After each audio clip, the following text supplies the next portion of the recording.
This podcast is part of the Big Heads Media Podcast Network. For more great podcasts, head over to bigheadsmedia.com.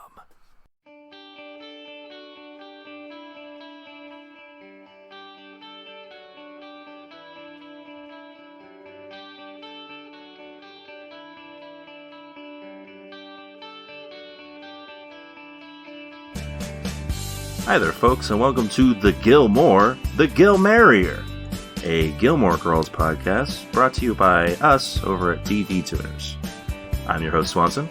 With me, as always, is my co-host and begrudging giver of coffee, Stairmaster. Swanson, you've got a problem. You're so very dry with your humor, but I fucking resent fun. you and your presence in my life. Yeah, I can't tell if you're joking or not, but I'm sure you are, because everyone does. I hope you kill yourself very soon. Whoa. What a good guy. And with us always is our other co-host and wacky chef, Gilmerrier.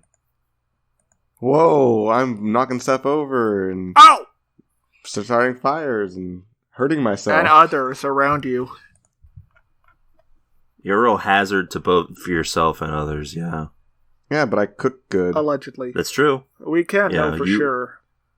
This has been confirmed. The sauce was delicious. You tasted it yourself? Yes. Oh. Well, yeah, of course he did. He's the chef. Why wouldn't he?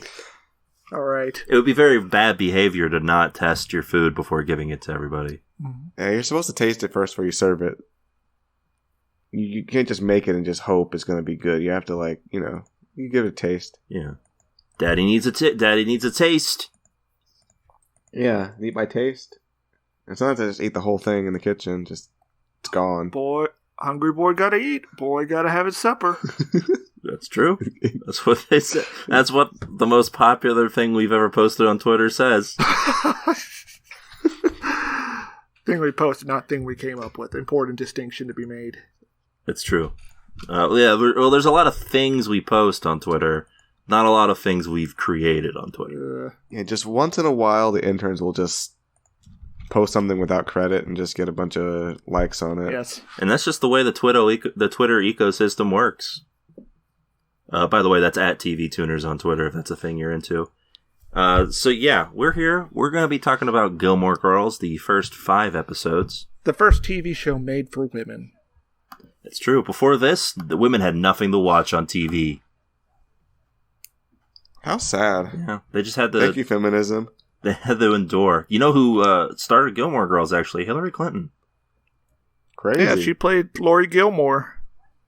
What a bunch of hashtag real facts we're relaying on this podcast. Yeah. This is a show for lady bosses. Yeah, we did our own research this week. Women tyrants. Yeah, this is...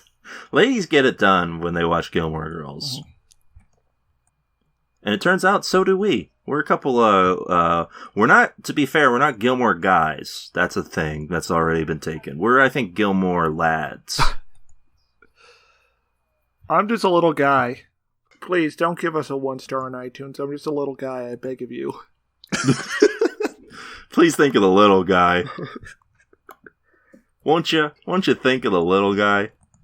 So anyway, yes, we're talking about the WB's mid-aughts hit, or I guess early aughts hit, Gilmore Girls. It's about these girls. Boy, they love being Gilmores. Is that what it's about?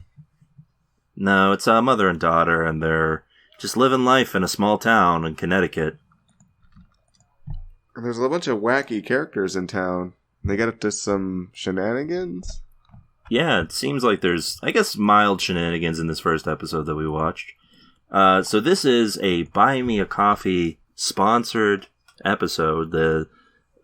Someone over at Buy Me a Coffee bought us a 5-episode deal here.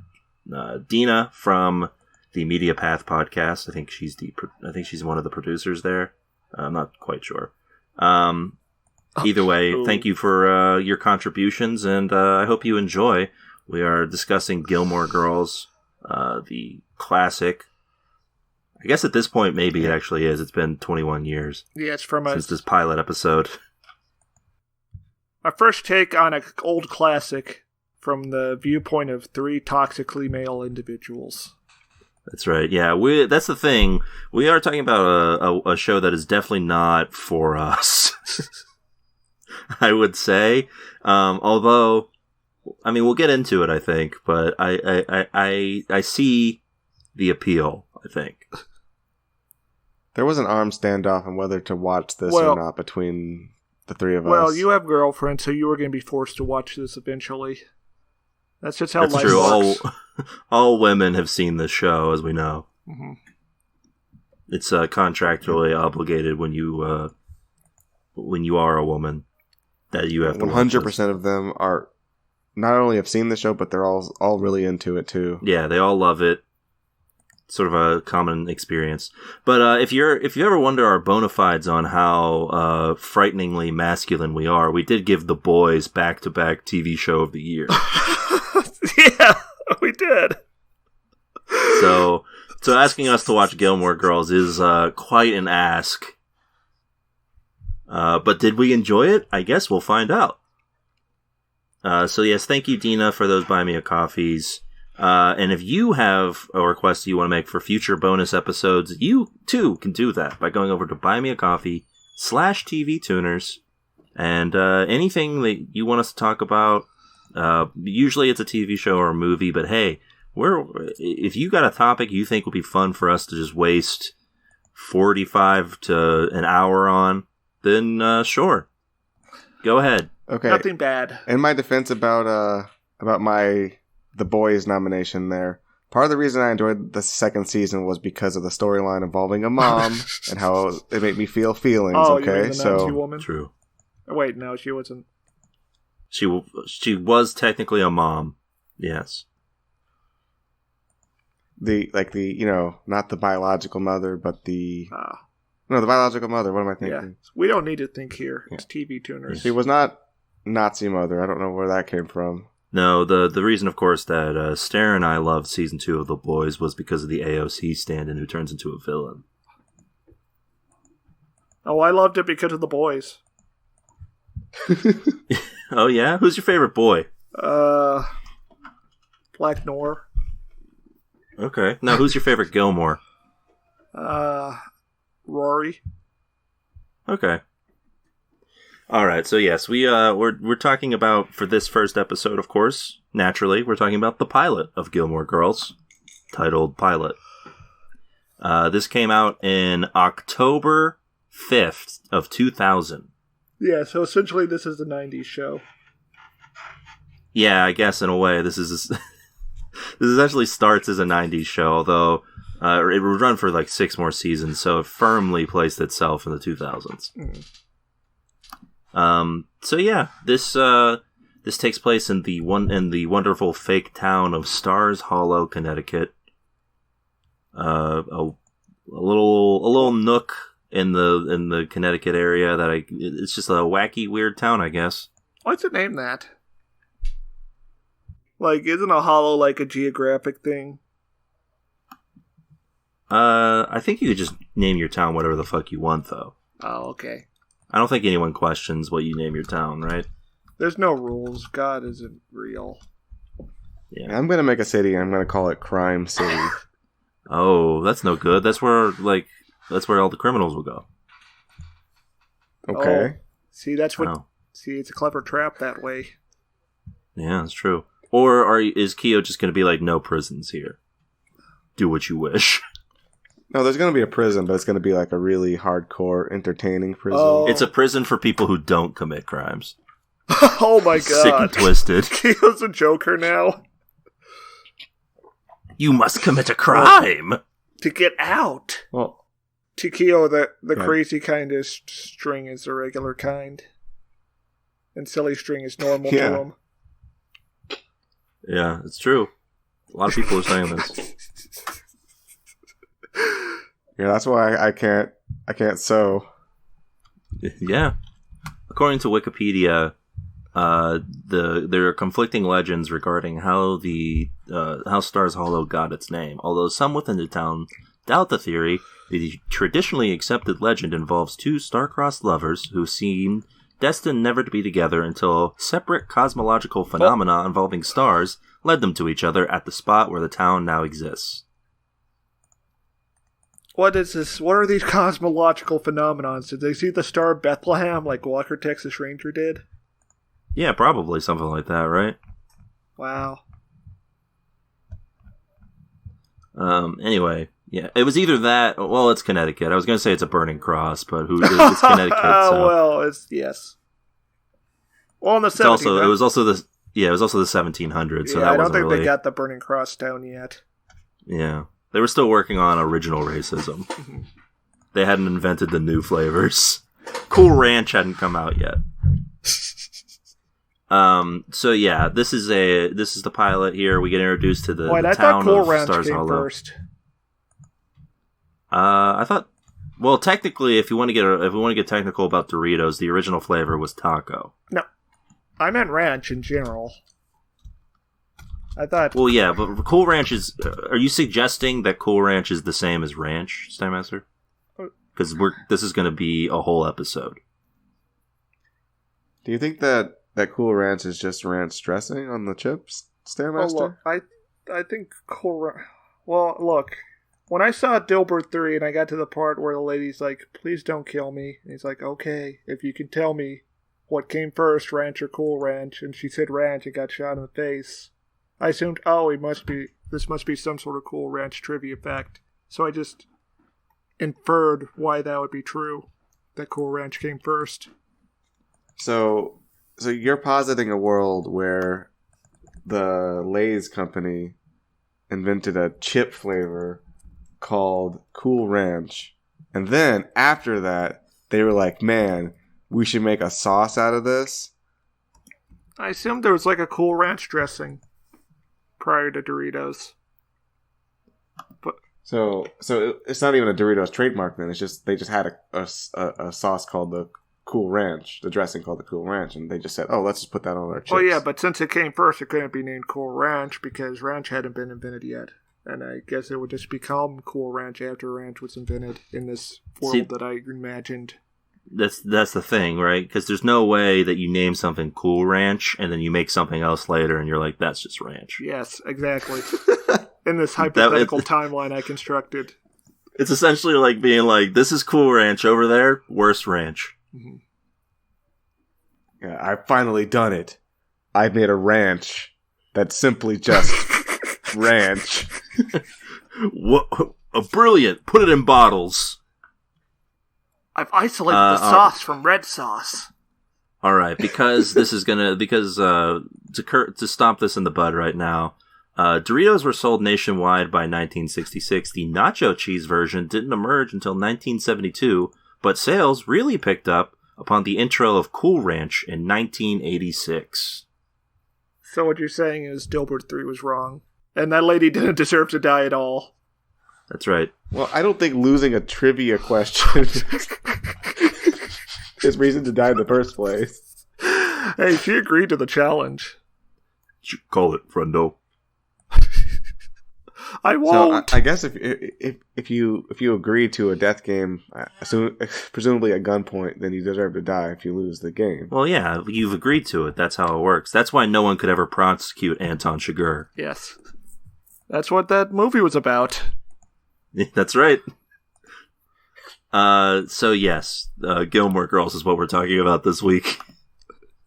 So we get right into it. We get introduced to the town. They're playing the There She Goes song that we all know. I don't want to wait for my life to be over. Ooh, different WB popular show. Oh. That one was a 90s show, I think. Yeah, rest in peace. Anyway, so yeah, we get introduced to Lorelai Gilmore. Yeah, member of the Elite Four. That's right, member of the Elite Four and single mother. Mm-hmm. We don't see a whole lot of her training in this, her just having with her various Pokemon. I wanted to see at least one little shot of Dugong. I love that guy.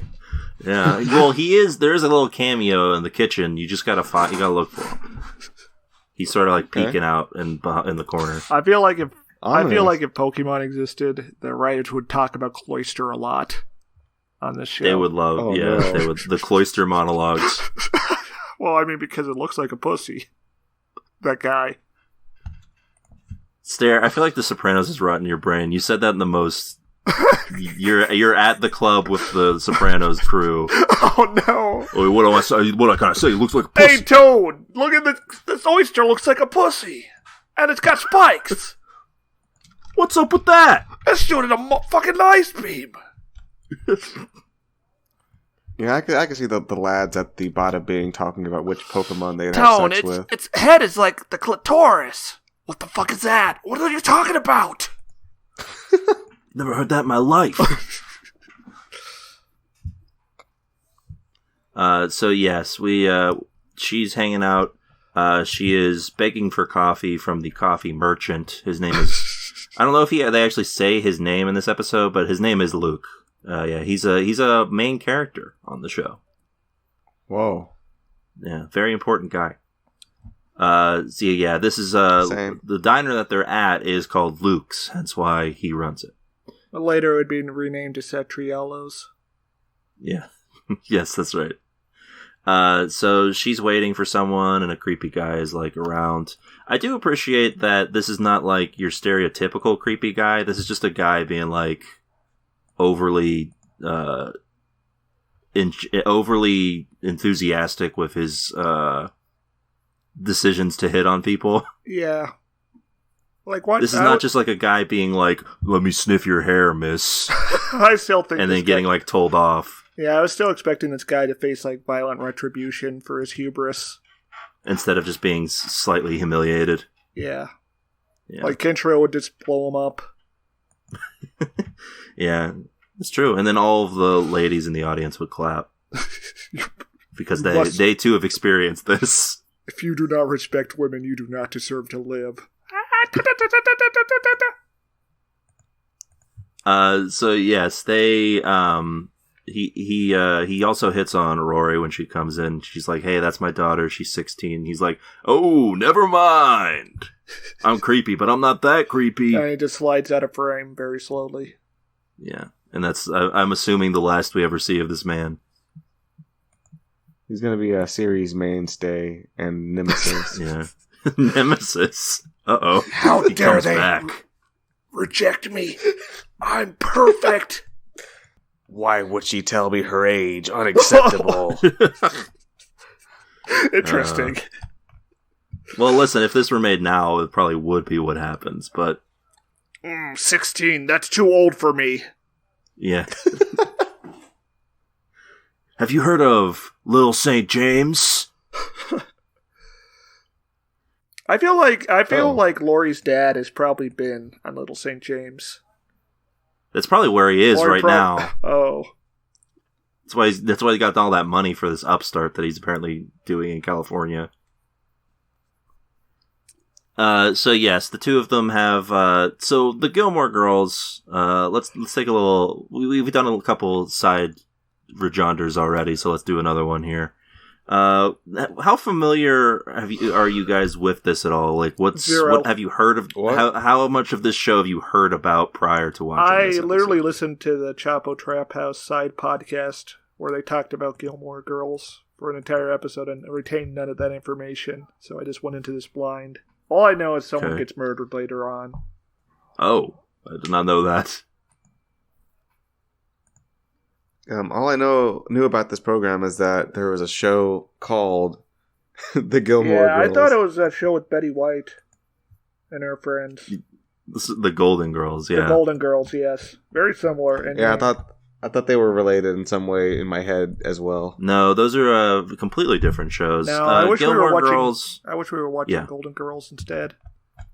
I don't think I've ever watched a full episode of Gilmore Girls, but I am familiar with the basic setup of this, which is that it's a show where a mother and her daughter are bonding, and crazy shenanigans occasionally occur at their small town. Also, they drink lots of coffee. So it's appropriate that you bought us a coffee to talk about a show that's so coffee heavy. Mm-hmm. So yeah, this show has like a very particular style to it, which is that Everyone's sarcastic. Everyone's sarcastic. There's a lot of quips, and yet it doesn't feel like I'm watching like Friends. You mean where they're making a joke every line? Yeah, like maybe if it was like, maybe it's because there's no laugh track, or maybe it's just that it's better written. I'm Also probably going to go with the latter. Laurie would not tolerate Ross's presence for a second, I don't think. Well, as you should. No one should tolerate the presence of that man. So which one? Wait, let me see. Which one is Ross? Ross is the big one who should have eaten all the others. He's okay. I mean, that tells me a little bit. Keo, Ross is like the dark-haired one who's like, oh yeah, this guy. Oh no. He's trouble. Yeah, he's trouble.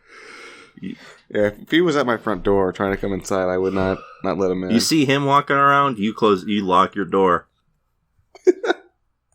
See him roaming the halls. He'd probably climb in through the window, honestly. That's true, yeah, you gotta pour that up.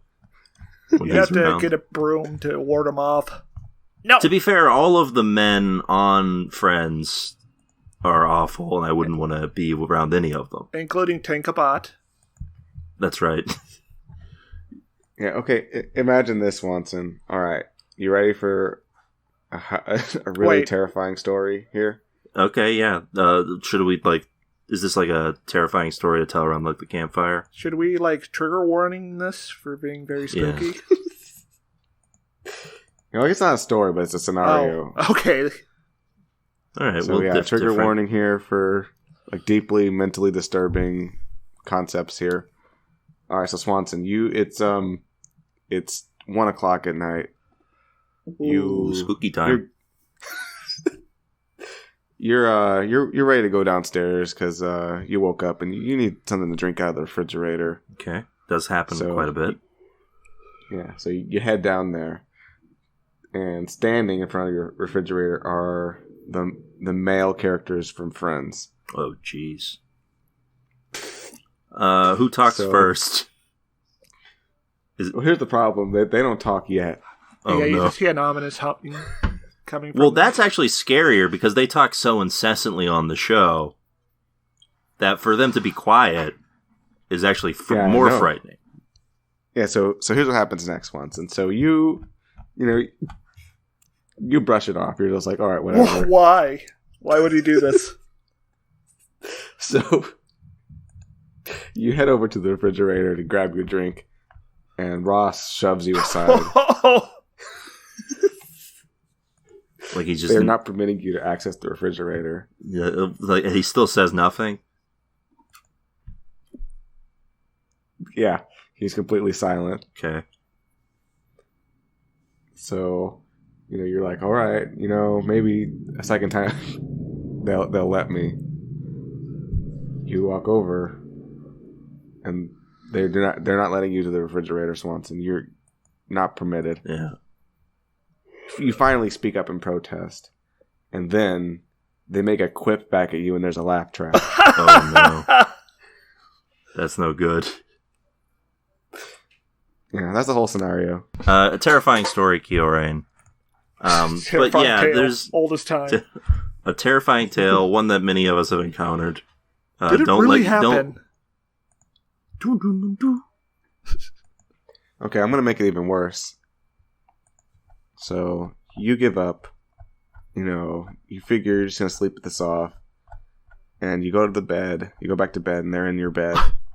Oh, yeah. I think I would just end it there. Are they like stacked on top of each other? Yeah. And they're all sound asleep. Are they under the sheets too? It's like the sheet draped on top of the top one? Yes. I think I would get in my car and drive away. How many of them are there anyways? I don't know, like three or four. And I know where this story's going, Kyorain. If they're in my car, I'm driving off a bridge. That's probably right. You gotta put this evil to an end. Now, here's what happens, Swanson. This is... They're not in your car, but guess what happens? They're underneath your car. Yes. No, even worse. So here's what happens. So you're driving along. You're going a little over the speed limit trying to get away. And you see the flash of police lights behind you. Oh no. You get pulled over. Is he gonna stop me from going off the bridge? I can just go off a bridge still. No. It's worse. Well, you can kill yourself if you want, but we're going to assume you don't, and you abide by the law. Yeah, so they're the cops. Oh no. It's quite a nightmare scenario that you've provided for us, Kyorain. But what I mean here, of course, obviously, is that Gilmore Girls, not a Friends-like show, thankfully. And not like Terminator, the Sarah Connor Chronicles either. No, very much unlike that. There are no urinals that are disguised as Terminators. Excuse me? Yeah. Isn't that what happened? Maybe it was just a toilet. I think that happened. Yeah. I think that's what happens to Hank from Breaking Bad. He gets murdered by the T-1000. No, wait, no, that's a different Terminator that murders him. Sorry. The T in that sense is for toilet. Because it is a toilet. It is disguised as a toilet.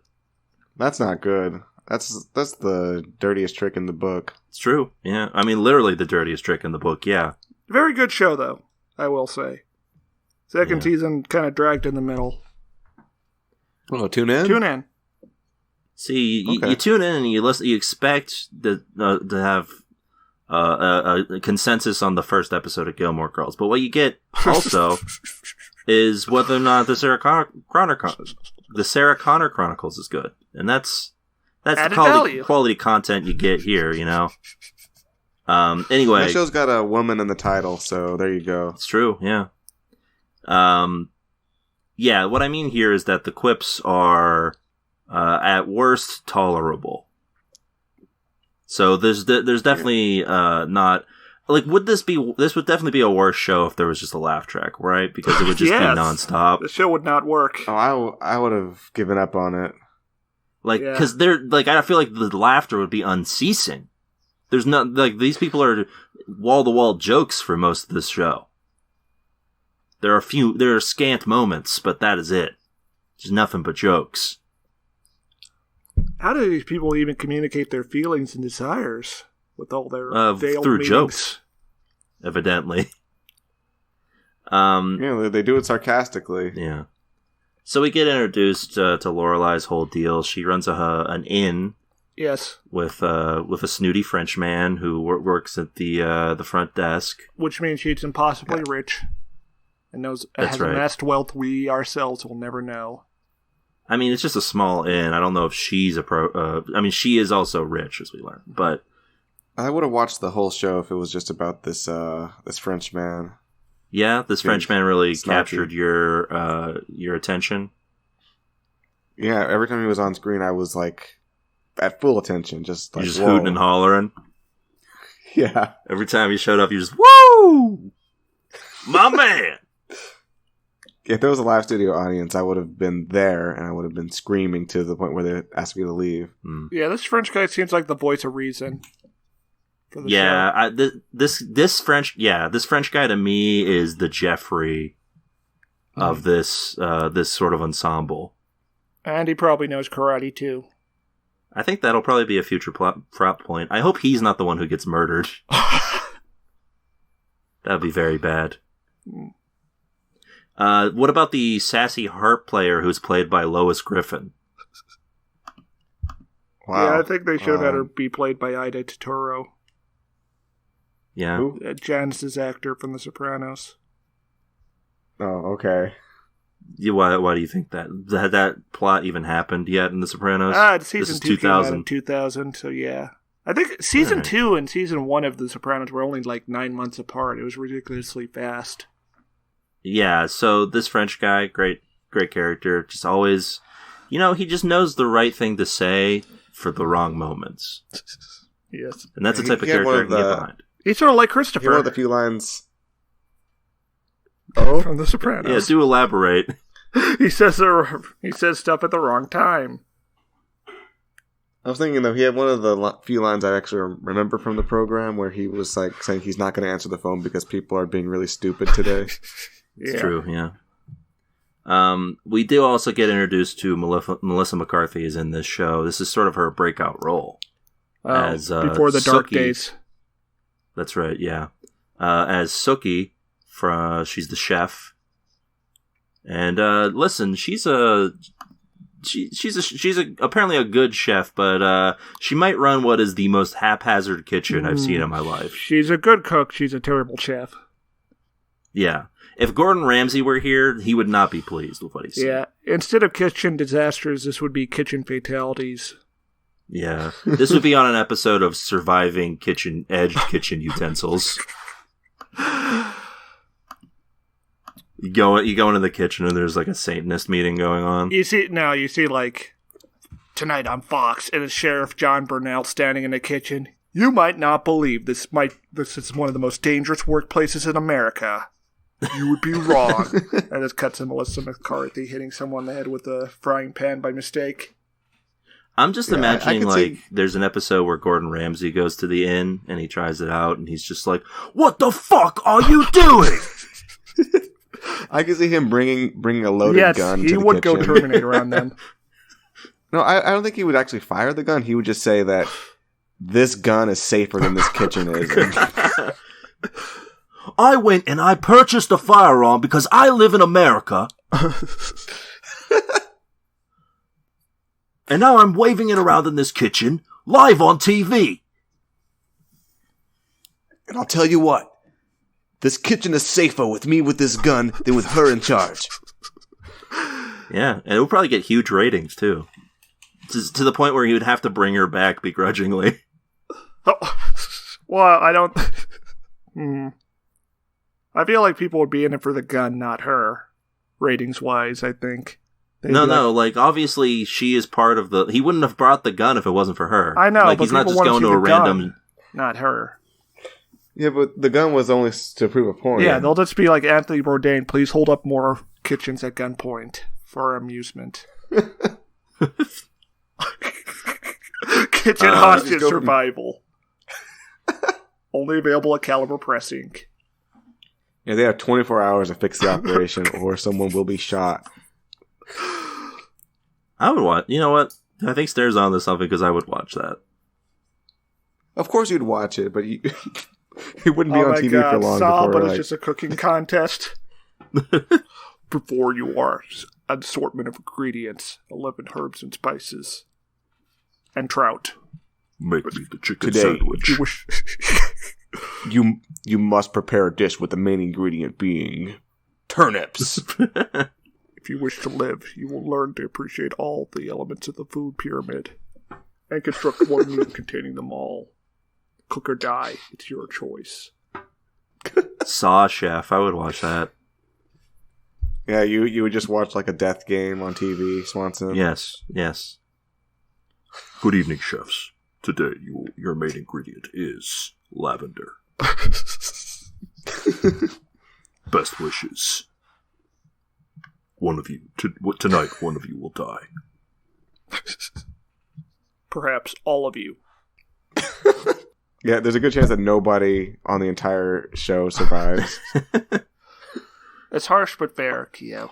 Yeah, so she's setting stuff on fire, hitting people with frying pans. It's just a real chaotic situation in there. Probably gonna chop someone's arms off next season. Yeah, she says she's not fired because she can make a good sauce. It's true. Yeah, she's apparently a good chef. She says at one point, some good gravy. At one point, someone, I think Lorelai, asks what smells in the kitchen, and she says it was her fried bangs.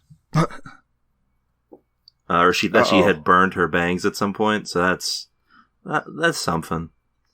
That's not a meal, I'm going to say. Well, isn't there like a shot offhand where one of the unnamed red shirt chefs comes in and offhandedly just puts a pot over a burning stove fire?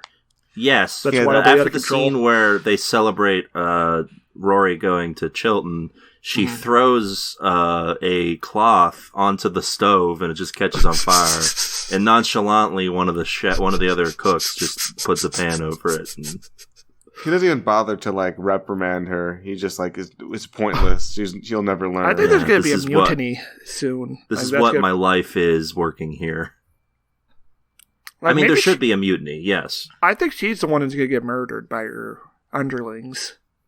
Oh, yeah, maybe because, Melissa McCarthy has to go do, like, movies. at some point, right? So yeah. they just So kill her off. have her get her throat slit. I think this is something more thematic, like they use like a exploding pressure cooker or something. Oh, okay. Boston sort of solution. Like Gus Fring comes into this kitchen, he's like, "This is acceptable to you." He's the health inspector, Giancarlo Esposito. Oh no! Just imagine, like, he inspects your grill and he's just like, it's completely spotless, but he's not happy with it. You fail. He's just like, a single speck. Get rid of him. Says there are snowflakes on the turkey. How would snowflakes get on the turkey? You frozen turkey still. Oh, yeah, that makes sense. You'd be taken away out to the desert. Imagine, like, you get taken out to the desert and it's Gus Fring, but he's not mad at you for some drug-related thing. It's just that your kitchen is dirty. You will clean your kitchen or I will kill your infant daughter. Yeah, I'd probably still not clean the kitchen. I'm really lazy. Yeah. This is why I don't have kids, so I don't have to worry about this situation. Yeah, smart, no leverage. Yeah, all I could do was threaten you, and you know how that goes. Yeah, no one will miss me when I'm gone. I'll miss you. Aw, bro. Yeah. Yeah, bro, come here. Let's hug it out, bro. So currently Rory is going to Stars Hollow High with her friend Lane, I think is her name. Kind of racist with it this episode. Yeah? They're really going for that Tiger Mom thing. Oh, I guess. Yes, maybe. It is a bit of a stereotype going on here.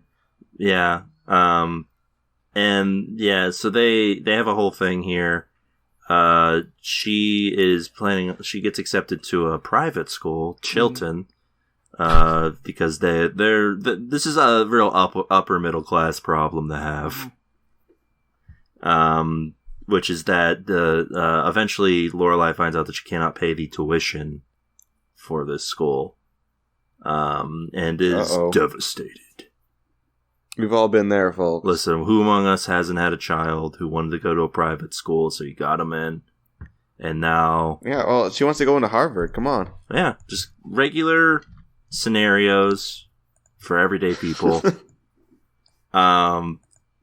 Yeah, so Lorelai doesn't have the money, and but she doesn't want to not have her kid go to this school.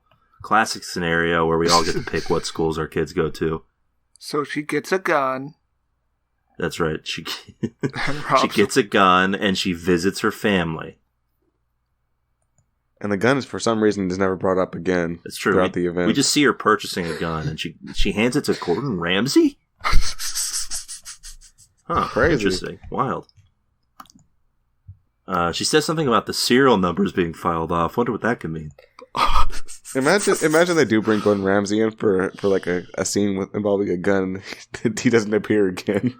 It's just a scene where he shows up, picks up a gun, and says, "Thanks." Oh, if that happened, I would develop schizophrenia.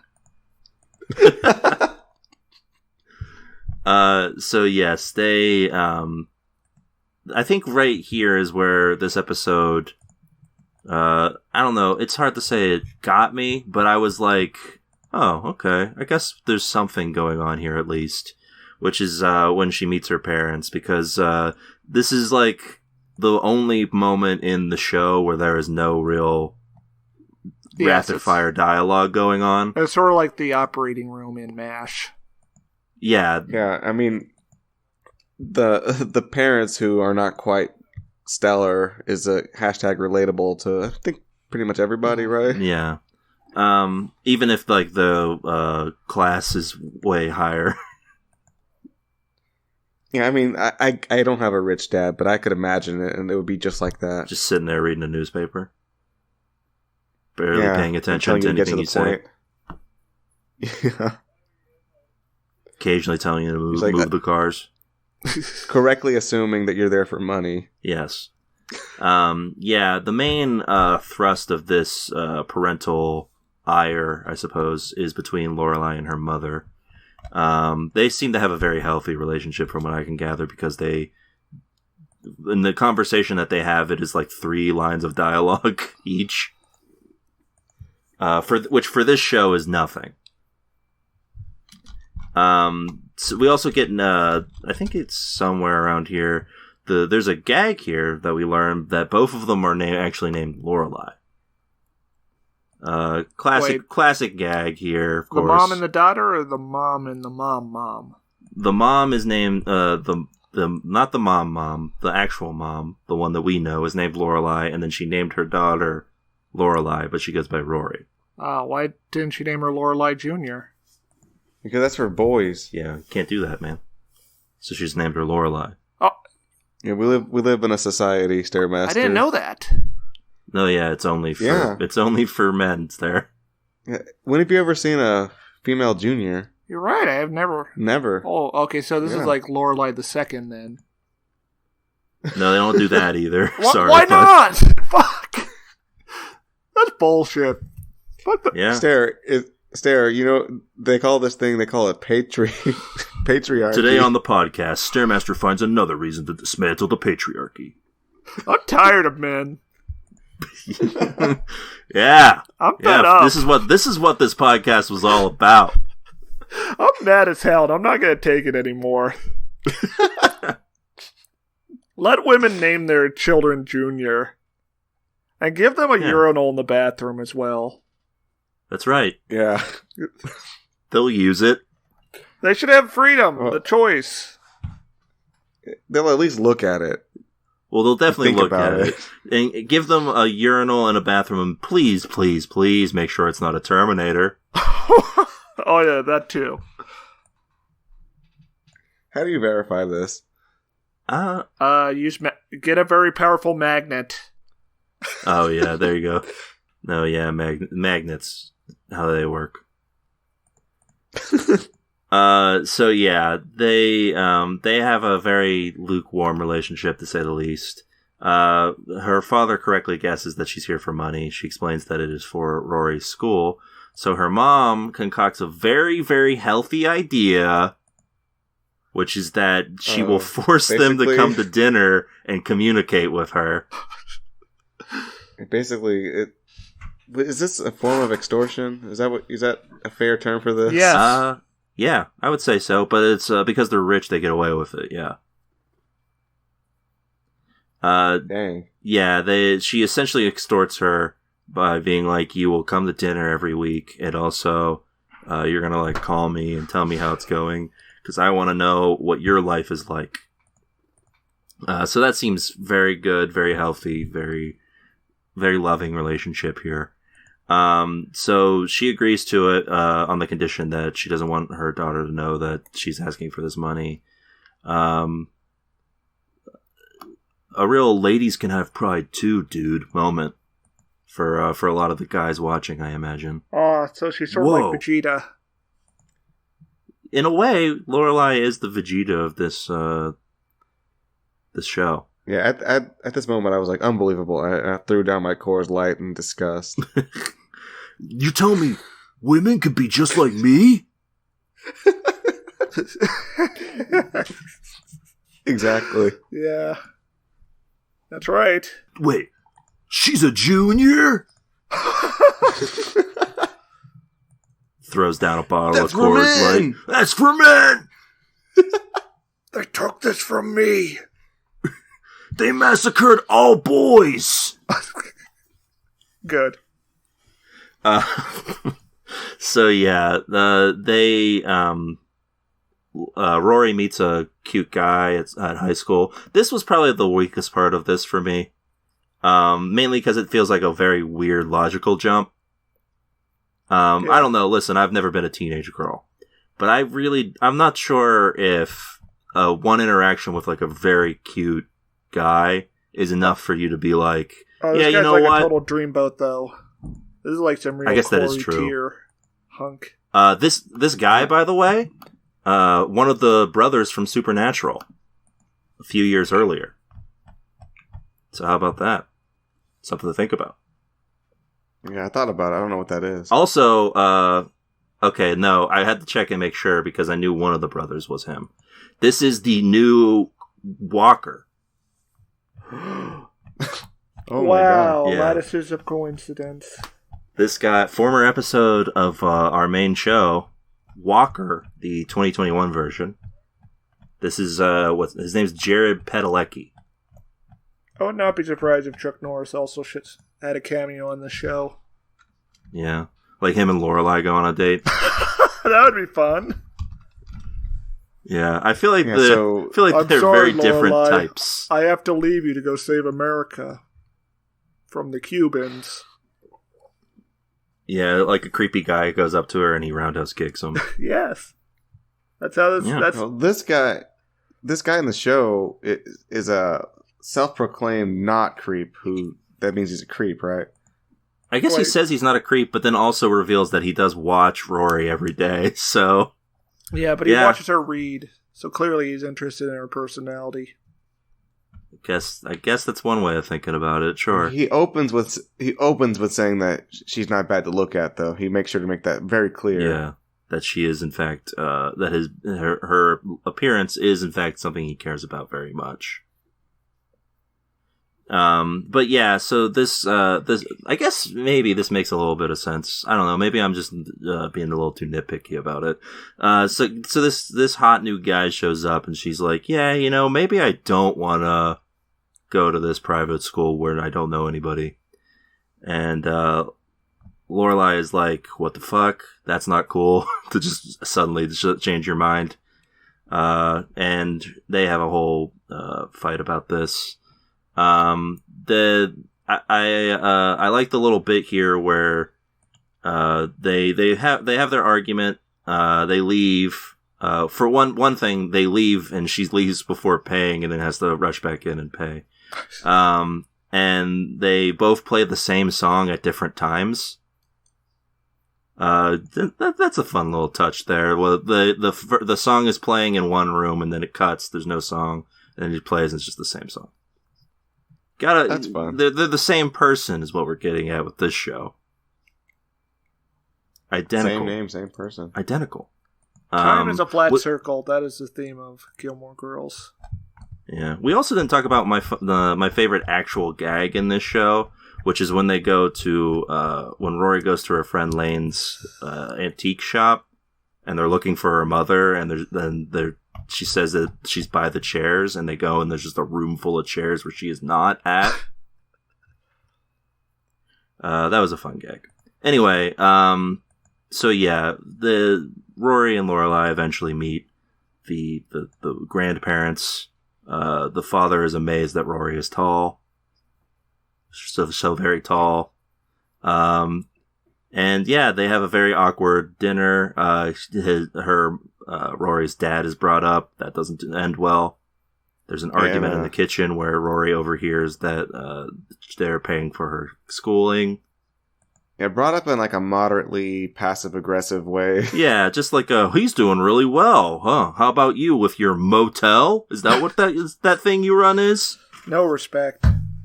These people need to be put in the ground. That was extremely brutal. Just called a motel. Like, what's that about? Yeah, no good.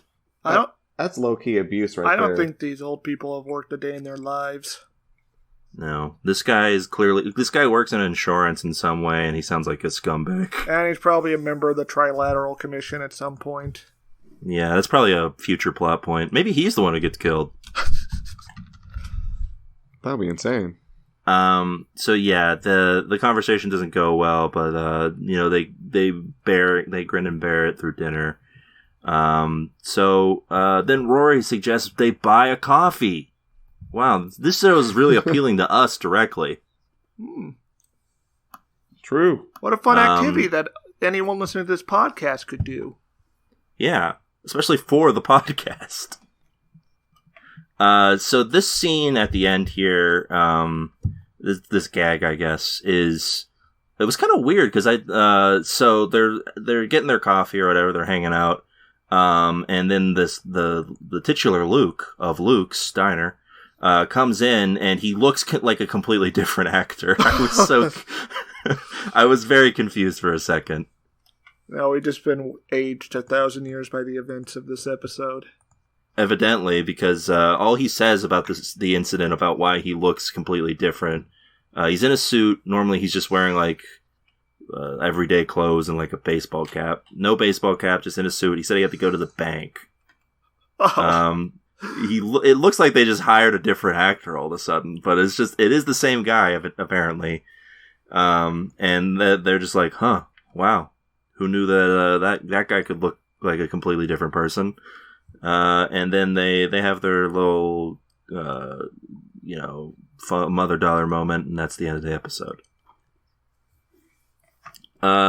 So that's the first of these 5 episodes of Gilmore Girls that we're watching underway.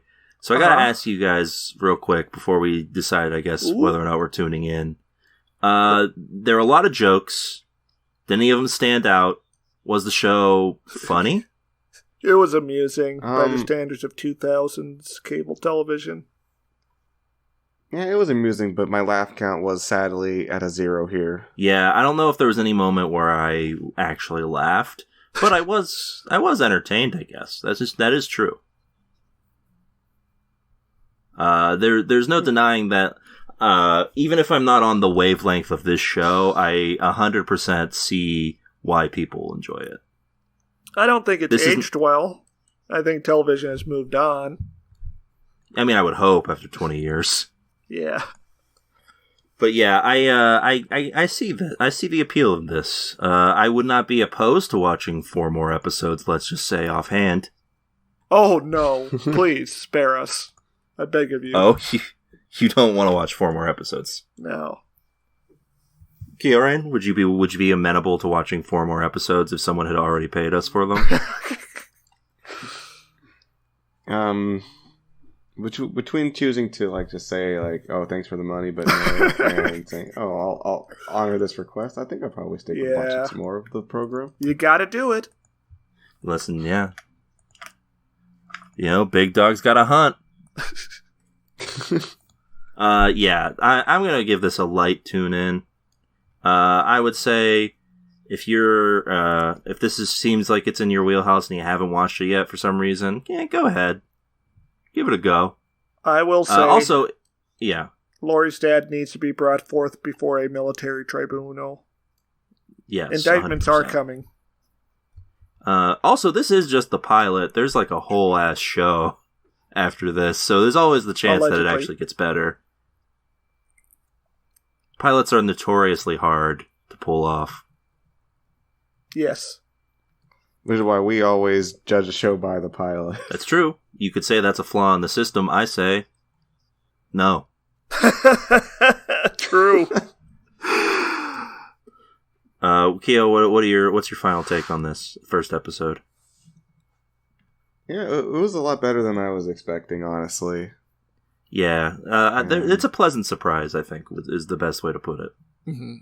Yeah, I don't know what I was expecting, honestly, but it was better than whatever that was. Yeah. So, yeah, I'm going to give it also a light tune in here with the acknowledgement that this show is not particularly for me, I don't think. No, I feel like it was not designed for such strong-hearted American men as us. What's such problematic people as male manipulators. Yes. We eat our red meat and we chewed our guns. We kissed our guns. Yeah, we kiss our guns, eat our red meat, and shoot our drugs. And that's TV Tuners, folks. Yeah, and we also scrounge too. Yeah, we do a lot of scrounging. Just in the wilderness, we'll go out and about and just pick up stuff. Say, ooh, let me munch on that. True. Yeah, so that's a tune in on Gilmore Girls. I guess. Will we continue the tune in? I guess you'll just have to keep listening to the Gilmore and the Gilmerrier to find out. Like I said, part 1 here of a 5-part series for now. There's always the possibility that some sick and twisted individual gives us even more money to watch more of this, but we'll see. For now, though, if there is something else that you want us to talk about, of course, go over to buymeacoffee.com/TV Tuners. It's there, waiting. A single coffee gets you a single topic for us to discuss. Until then, we'll be back next time with more Gilmore's. Until then, keep drinking coffee. Bye. It's over. You will experience the tears of time. Hey folks, it's time for the TV Tuners Denver Gilmore Fact of the Week. Did you know that in 2068, Stairmaster Jr. will be outed as the Antichrist? That's right.